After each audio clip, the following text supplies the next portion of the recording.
સ્વાગત છે।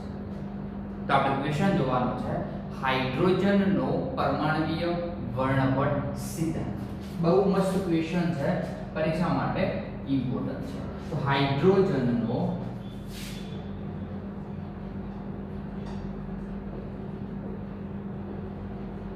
રેખીય વર્ણપટ અથવા ક્વેશ્ચન એવો છે હાઇડ્રોજનનો પરમાણુય વર્ણપટ સિદ્ધાંત સમજાવો અથવા હાઇડ્રોજનનો પરમાણુય સિદ્ધાંત બરાબર છે। તો આપણે હાઇડ્રોજન અણુનો સિદ્ધાંત વિશે ચર્ચા કરવાની છે, બરાબર છે। તો વાયુરૂપ હાઇડ્રોજન પરમાણુમાંથી જો આપણે કોઈ વિદ્યુત વીજભાર પસાર કરવામાં આવે છે ત્યારે H2 અણુ વિયોજિત થાય છે, બરાબર। ક્વેશ્ચન ને સમજો। વાયુરૂપ હાઇડ્રોજન પરમાણુ અથવા અણુમાંથી વાયુરૂપ હાઇડ્રોજનમાંથી અણુમાંથી કોઈ વિદ્યુત વીજભાર પસાર કરવામાં આવે તો જો આપણે વાયુરૂપ હાઇડ્રોજન અણુમાંથી કોઈ વિદ્યુત વીજભાર પસાર કરવામાં આવે તો શું થશે?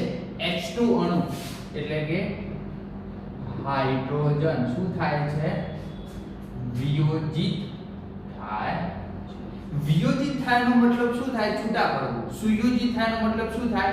ભેગા, બરાબર। તો ઉત્તેજિત હાઇડ્રોજન પરમાણુ જુદી જુદી આવૃત્તિ ધરાવતો ઉત્તેજિત હાઇડ્રોજન પરમાણુ જુદી જુદી આવૃત્તિ ધરાવતા વિદ્યુત ચુંબકીય વર્ણપટ ઉત્પન્ન કરે છે, બરાબર। ધ્યાન આપજો।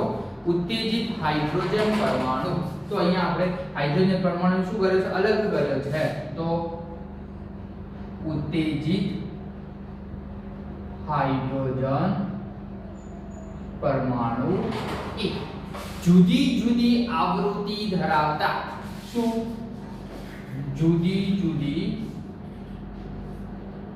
આવૃત્તિ ધરાવતા વીજ ચુંબકીય વિકિરણો ઉત્પન્ન કરે છે અથવા વિદ્યુત ચુંબકીય વર્ણપટ ઉત્પન્ન કરે છે। શું ઉત્પન્ન કરે છે? વિદ્યુત ચુંબકીય વર્ણપટ ઉત્પન્ન કરે છે જેને હાઇડ્રોજન વર્ણપટ નો પરમાણુય વર્ણપટ કહે છે। હાઇડ્રોજનનો પરમાણુય વર્ણપટ કહે છે। તો આપણે ઉદાહરણ લઈ અને ચર્ચા કરવાની છે, બરાબર છે।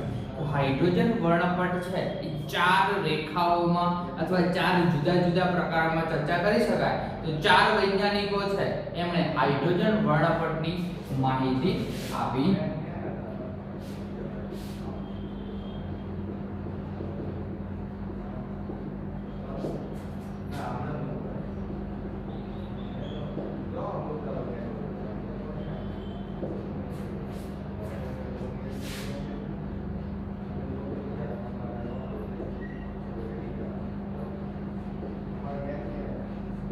કયા કયા ચાર વૈજ્ઞાનિકો હતા? તો યાદ રાખો,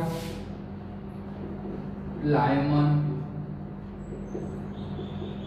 બામર, પાસવન, બ્રેગેટ। જુદા જુદા પાંચ વૈજ્ઞાનિકોએ હાઇડ્રોજન વર્ણપટની રેખાઓ વિશે થોડીક આપણને માહિતી આપી છે। કયા કયા વૈજ્ઞાનિકો છે? લાયમન, બામર, પાસવન, બ્રેગેટ, બરાબર। યાદ રાખી લેજો, સિરીઝ યાદ રાખવાની છે। નામ આડાવડા કરશો તો તમારે 100% પરીક્ષામાં મિસ્ટેક થશે। પહેલી આવશે લાયમન, તો લાયમન શ્રેણી। બીજું નામ છે બામર વૈજ્ઞાનિક, તો બામર શ્રેણી। પાસવન, તો પાસવન શ્રેણી। બ્રેકેટ ફૂડ, લાયમર, બામર, પાસવન, બ્રેકેટ ફૂડ। બરાબર છે.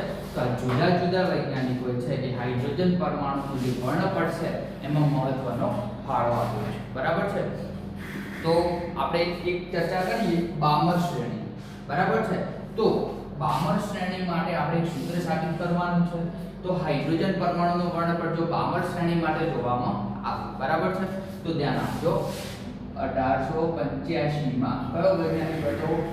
બામર નામના વૈજ્ઞાનિકે શ્રેણી આપી છે બામર શ્રેણી. તો 1855 માં બામર નામના વૈજ્ઞાનિકે વર્ણપટની રેખા અને તરંગ સંખ્યામાં દર્શાવવામાં આવ્યો હતો. તો જે વર્ણપટની રેખા હતી, આપણે જે શ્વેત પ્રકાશનું કિરણ પસાર કરતા હતા, એ રેખાને જો તરંગ સંખ્યામાં દર્શાવવામાં આવે તો હાઇડ્રોજન વર્ણપટની દૃશ્યમાન રેખાઓ એ નીચેના સૂત્રનું પાલન કરે છે. બરાબર છે. ધ્યાન આપજો કે હાઇડ્રોજન વર્ણપટની જે રેખાઓ હતી એને તરંગ સંખ્યામાં દર્શાવવામાં આવે. તો બામરે દર્શાવ્યું કે હાઇડ્રોજન પરમાણુની રેખાઓને તરંગ સંખ્યામાં દર્શાવવામાં આવે તો નીચેના સૂત્રનું પાલન થાય. કયા સૂત્રનું પાલન થાય? એક સૂત્ર આને આપ્યું છે કે તરંગ સંખ્યા v બરાબર છે. ધ્યાન આપજો 10 96 10 96 આ મૂલ્ય ક્યાંથી આવે છે હું તમને સમજાવું છું કૌંસમાં. બરાબર છે. તો બામર શ્રેણી તો શરૂઆત ક્યાંથી કરવાની છે? લાયમોન, બામર, પાસવાન, બ્રેકેટ, ફૂલ. બરાબર છે. તો 1/2 square minus 1/n square centimetre inverse. બરાબર છે. તો ધ્યાન આપજો 1/2 સ્ક્વેર માઈનસ 1/n સ્ક્વેર કૌંસની બહાર સેન્ટીમીટર ઇન્વર્સ મૂલ્ય આવશે. એ શામાં આવશે? સેન્ટીમીટરમાં. તો 2 સ્ક્વેર કેમ 2 લીધો, કેમ n લીધો એની હું હવે ચર્ચા કરું છું. n બરાબર આપણે શું લખી શકાશે? n બરાબર પૂર્ણાંક સંખ્યા. શું લખી શકાશે? પૂર્ણાંક સંખ્યા. શું લખી શકાશે? પૂર્ણાંક સંખ્યા. બરાબર છે. તો આ તો આપણે સ્પેસિફિક કોના માટે ચર્ચા કરી? તો કે બામર શ્રેણી માટે ચર્ચા કરી. પણ આ સૂત્ર દાખલા તરીકે આપણે બધી શ્રેણીઓ માટે, જુદી જુદી શ્રેણીઓ માટે લાગુ પાડવું છે. બરાબર છે. તો બામર શ્રેણી માટે જો લાગુ પાડીએ તો આપણને પરીક્ષામાં કદાચ બામર શ્રેણીનું સૂત્ર પૂછાય 10 96 તરંગ સંખ્યા બરાબર 10 96 1/2 square minus 1/n square centimetre inverse. બરાબર. તો હાઇડ્રોજન વર્ણપટ માત્ર ને માત્ર બામર શ્રેણીની રેખા હોય તો એ દૃશ્યમાન વિભાગની હોય. કયા વિભાગની હોય છે? દૃશ્યમાન વિભાગની. તો જે તમને રેખાઓ મળે છે દૃશ્યમાન એટલે જોઈ શકીએ, વિઝિબલ રિજિયન, તો એ જ રેખાઓ આપણે જોઈ શકીએ છીએ. બરાબર છે. તો અહીંયા સાયન્ટિસ્ટ હતો રીડબર્ગ. બરાબર છે. તો અહીંયા 10 96 શું છે? 10 96 રીડબર્ગ અચળાંકનું મૂલ્ય યાદ રાખજો. રીડબર્ગ અચળાંક. તો રીડબર્ગે એક મૂલ્ય દાખલ કર્યું છે. રીડબર્ગ અચળાંકનું મૂલ્ય નથી તો આપણે પાછળ લખવાનું છે. તો રીડબર્ગે કંઈક આપણને માહિતી આપી છે. તો રીડબર્ગ નામના વૈજ્ઞાનિકે દર્શાવ્યું કે હાઇડ્રોજન વર્ણપટ બધી જ શ્રેણીઓ માટે નીચેના સૂત્રની મદદથી શોધી શકાય છે. બરાબર. તો હાઇડ્રોજનની વર્ણપટ રેખાઓ, વર્ણપટ શ્રેણીઓ હાઇડ્રોજન માટે બધી જ શ્રેણીઓ નીચેના સૂત્રની મદદથી શોધી શકાય. કયું સૂત્ર છે? તો સેમ v બાર બરાબર 10 96 કૌંસમાં 1/2 નો સ્ક્વેર છે એની જગ્યાએ હું શું લખું છું? 1/n1 નો સ્ક્વેર માઈનસ 1/n2 નો સ્ક્વેર સેન્ટીમીટર ઇન્વર્સ. બરાબર. n1 અને n2 શું દર્શાવે છે?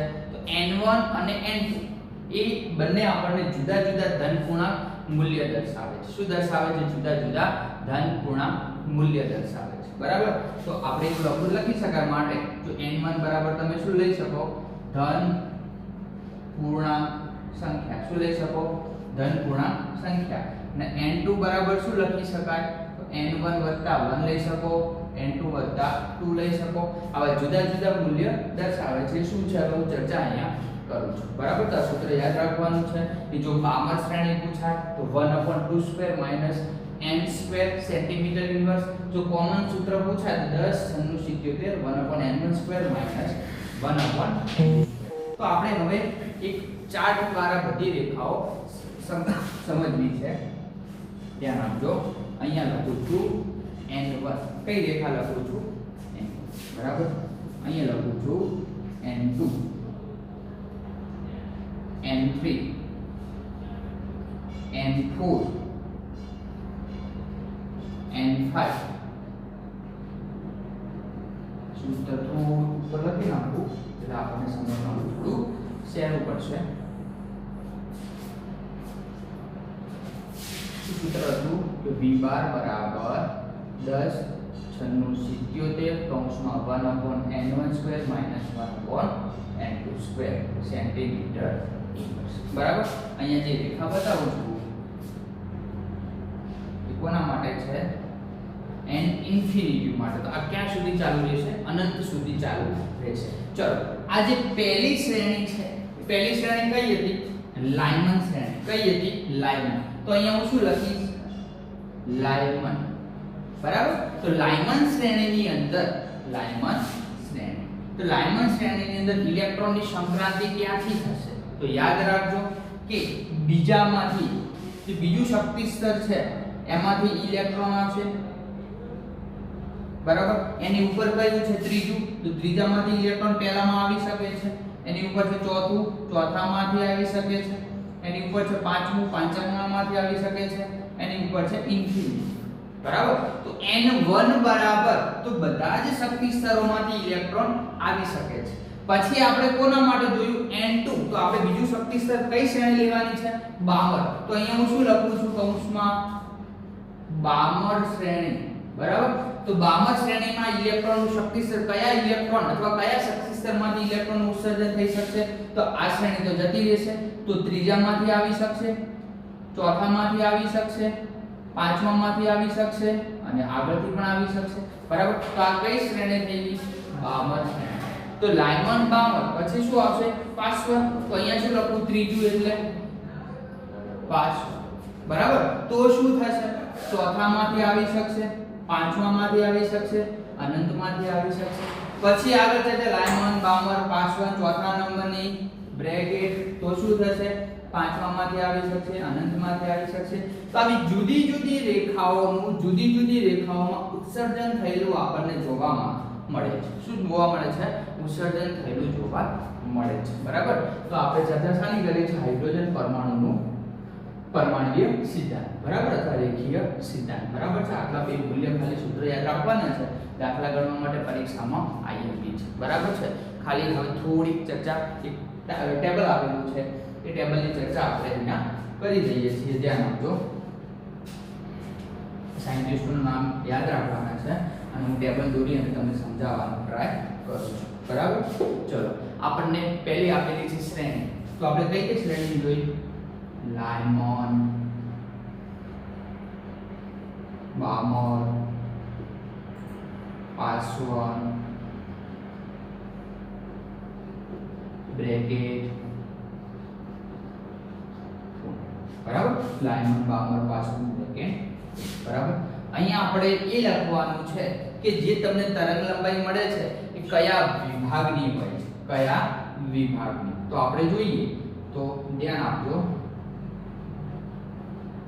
કે આ ત્રણે ત્રણ કોમન છે પાર્શ્વન બ્રેકેટ ફૂલ કઈ ત્રણે ત્રણ કોમન છે કઈ છે પારરક્ત વિભાગ પારરક્ત આ પણ પારરક્ત વિભાગની હોય છે આ પણ પારરક્ત હોય છે બરાબર છે આ લાયમન શ્રેણી હોય છે લાયમન શ્રેણી હોય છે યુવી વિભાગની હોય છે પારજાંબલી વિભાગ કયો પારજાંબલી અને જે બામર શ્રેણી છે એ કયા વિભાગની હોય છે દ્રશ્ય વિભાગની હોય છે. તો પારજાંબલીને આપણે ઇંગ્લિશમાં શું કહેતા હતા? અલ્ટ્રાવાયોલેટ. દ્રશ્ય વિભાગને આપણે શું કહેતા હતા? VR. યાદ રાખજો, VR. V એટલે વિઝિબલ રિજિયન. તો દ્રશ્ય વિભાગ કેમ કીધું છે કે આપણે એ તરંગ લંબાઈ આપણે જોઈ શકીએ છીએ. શું કરી શકીએ છીએ? જોઈ શકીએ છીએ. માટે આપણે શું કીધું? Visible region. શું કીધું? વિઝિબલ રિજિયન એટલે દૃશ્યમાન વિભાગ. પારરક્ત એટલે IR ઇન્ફ્રારેડ. આ બધું પણ કોમન છે. ઇન્ફ્રારેડ વિભાગ. બરાબર છે. ચલો આગળ ચર્ચા કરીએ. તો આના માટે મારે n1 નું મૂલ્ય લખવું હોય તો લાયમન શ્રેણી માટે n1 કેટલા લેવાના છે? આપણે માત્ર 1. બરાબર છે.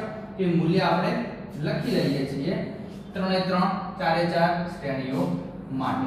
બરાબર. ચલો લાયમન શ્રેણી માટે n1 નું મૂલ્ય શું થશે?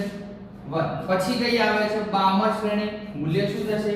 2 3 4 5. કયું મૂલ્ય થશે? 1 2 3 4 5. બરાબર. તો n2 નું મૂલ્ય શું થશે? n2 નું તો પહેલા જે તમારું પારજાંબલી લાયમન શ્રેણી છે એમાંથી કયા શક્તિ સ્તરમાંથી ઇલેક્ટ્રોન આવી શકે છે? બીજામાંથી આવે છે, ત્રીજામાંથી આવે છે, ચોથામાંથી પણ આવે છે. તો શું લખી શકાય? 2 3 4 અનંત સુધી. ઇન્ફિનિટિવ છે, અનંત સુધી આવી શકશે. અહીંયા બીજો શક્તિ સ્તર છે તો બીજા શક્તિ સ્તરમાં ક્યાંથી આવી શકે છે? જો આ બીજો શક્તિ સ્તર દર્શાવે તો ત્રીજામાંથી આવે, ચોથામાંથી આવે. તો શું થશે? 3 4 5 અનંત સુધી. અહીંયા 4 છે તો 5 6 7. બરાબર. 4 5 6. અહીંયા 5 6 7. અહીંયા 6 7 અનંત સુધી મૂલ્ય આપણને મળે છે. બરાબર છે. તો અહીંયા આપણે ચર્ચા કરી શકીએ કે જુદી જુદી તરંગ લંબાઈ. તો હવે આપણે કોઈ રેખાની ચર્ચા કરીએ તો n2 માંથી 1 માં આવશે. n2 બરાબર 2 લેવાના છે. અહીંયા n2 બરાબર 1 થશે, 2 થશે. તો જુદા જુદા શક્તિ સ્તર આપણને દર્શાવેલા છે. ટેબલ થોડું મોટું આપેલું છે પણ બીજી ચર્ચા ઇમ્પોર્ટન્ટ નથી. ખાલી આપણે આખું ટેબલ યાદ રાખવાનું છે ને એમાં ખાસ તો યાદ શું રાખવાનું છે? આ મૂલ્ય તો યાદ રહી જશે પણ આ જે તમારો વિભાગ દર્શાવેલો છે કયા વિભાગની હોય છે એ પરીક્ષામાં એક વખત પૂછાઈ ગયેલું છે. બરાબર. તો લાયમન શ્રેણી પારજાંબલી અલ્ટ્રાવાયોલેટ. બરાબર. બામર શ્રેણી દ્રશ્ય વિભાગની હોય છે. પાસવન પારરક્ત વિભાગની હોય છે.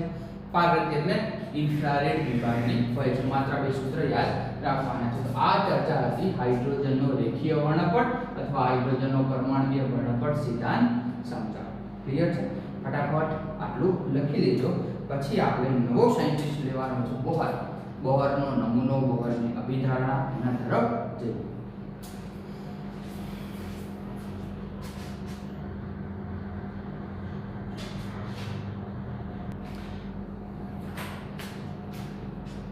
ચાલો તો આપણો ક્વેશ્ચન છે હવે આઈએમપી ક્વેશ્ચન છે હાઇડ્રોજન પરમાણુ માટે બોહરનો નમૂનો જણાવો.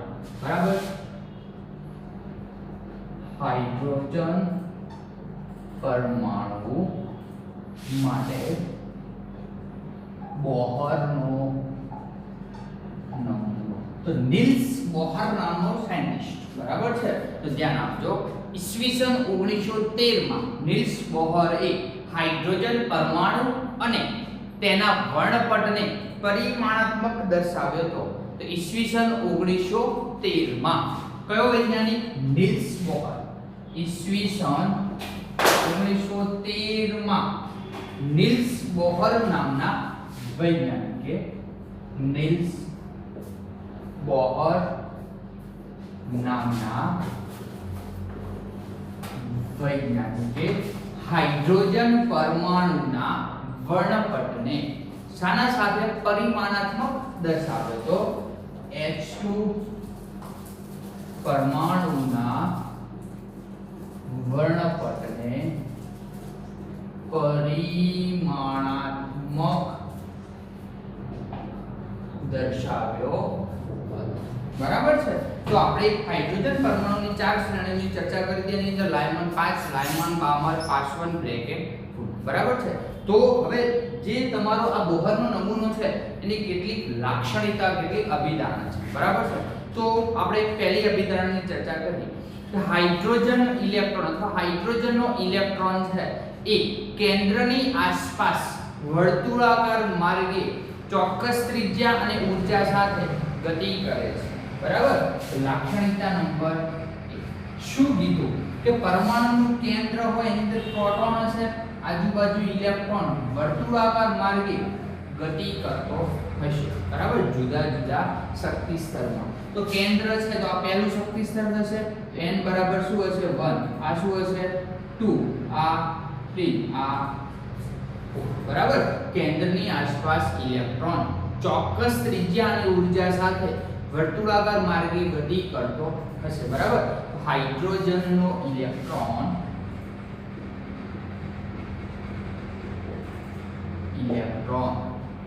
પરમાણુ કેન્દ્રની આજુબાજુ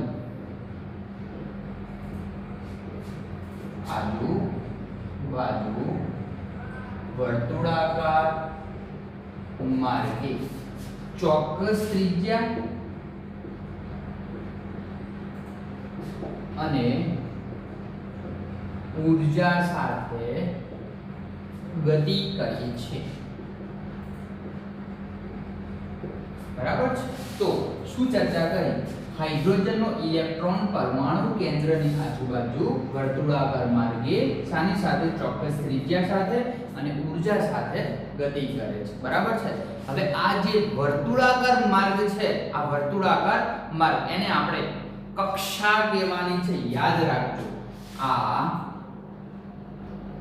વર્તુળાકાર પથને શું કહે છે કક્ષા એને ઇંગ્લિશમાં કહેવાનું છે ઓર્બિટ કહે છે બરાબર છે તો કક્ષા અને કક્ષક ભેગું ન થાય ધ્યાન રાખજો આપણે આના પછી જે ચાલુ છે મેઇન ટોપિક કરવાનો છે એની અંદર શબ્દ વાપરવાનો છે કક્ષક બરાબર છે તો ઓર્બિટ અને ઓર્બિટલ બે જુદા જુદા ડિફરન્ટ બરાબર તો હવે આપણે ચર્ચા કરીએ કે કોઈ પણ કક્ષા લઈએ તો કક્ષા હોય એની અંદર ઇલેક્ટ્રોન વર્તુળાકાર માર્ગે ગતિ કરતો છે અને વર્તુળાકાર માર્ગને આપણે કક્ષા કહેવાની છે બરાબર તો ઇલેક્ટ્રોનની ગતિ ઊર્જા સમય સાથે બદલાતી નથી બરાબર ધ્યાન આપજો બીજો ટોપિક બીજો મુદ્દો ઇલેક્ટ્રોનની ગતિ ઊર્જા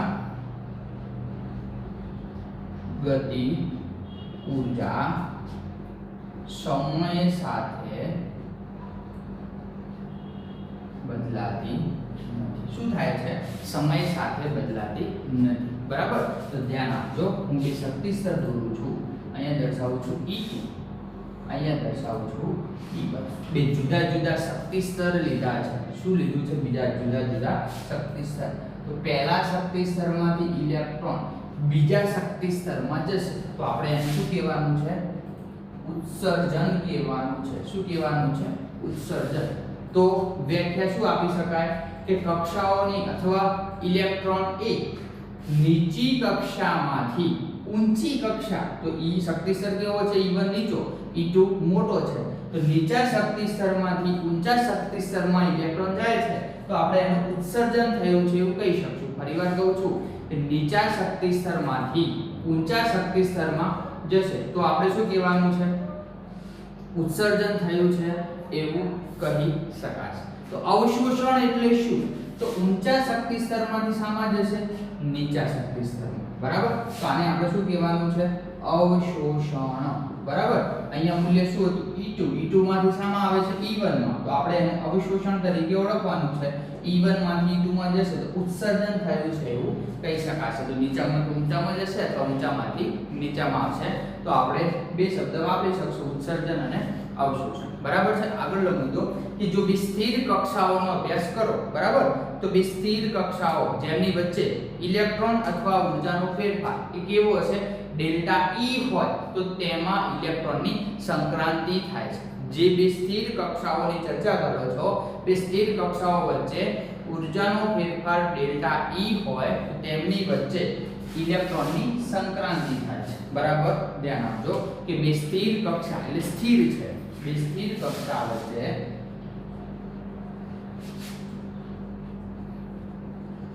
ઇલેક્ટ્રોનનો ફેરફાર ડેલ્ટા E હોય તો ઇલેક્ટ્રોનની શું થાય છે સંક્રાંતિ થાય શું થાય છે ઇલેક્ટ્રોનની સંક્રાંતિ થાય છે તો આપણે શું લખી શકીએ?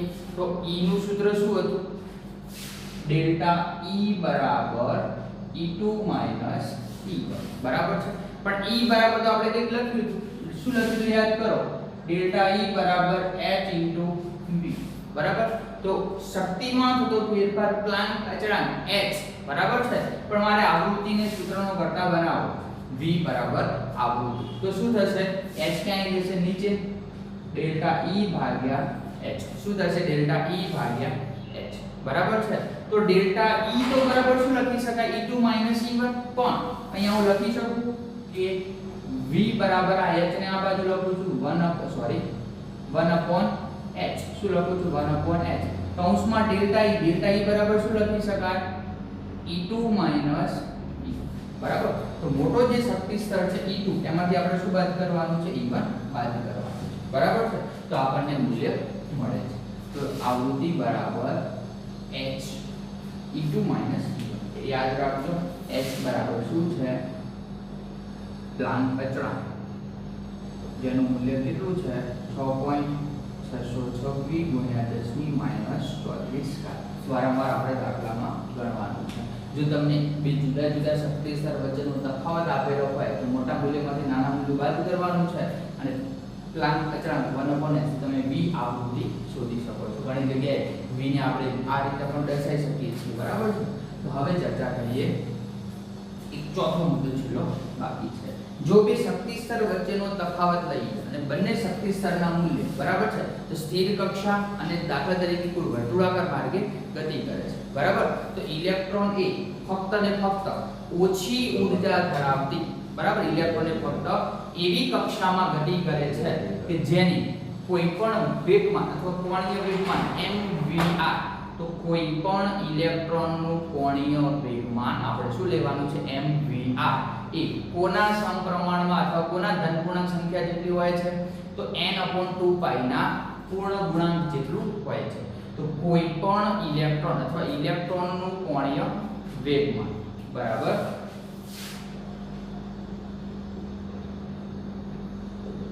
શાના વડે દર્શાવો છો? mvr બરાબર. m એટલે દળ, v એટલે વેગ, r એટલે ત્રિજ્યા.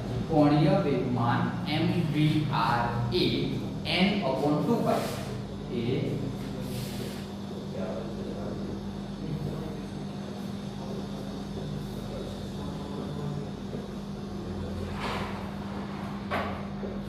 હોય તો આપણે સૂત્ર શું લખી શકીએ? mvr બરાબર nh/2π. શું લખી શકીએ? mvr બરાબર nh/2π. m બરાબર શું થાય? ઇલેક્ટ્રોનનું દળ. v બરાબર શું થાય? ઇલેક્ટ્રોનનો વેગ. r બરાબર શું થાય? ત્રિજ્યા. શું થાય? ત્રિજ્યા. n બરાબર શું થાય? ધન પૂર્ણાંક સંખ્યા. શું થાય? ધન પૂર્ણાંક સંખ્યા. h બરાબર શું થાય?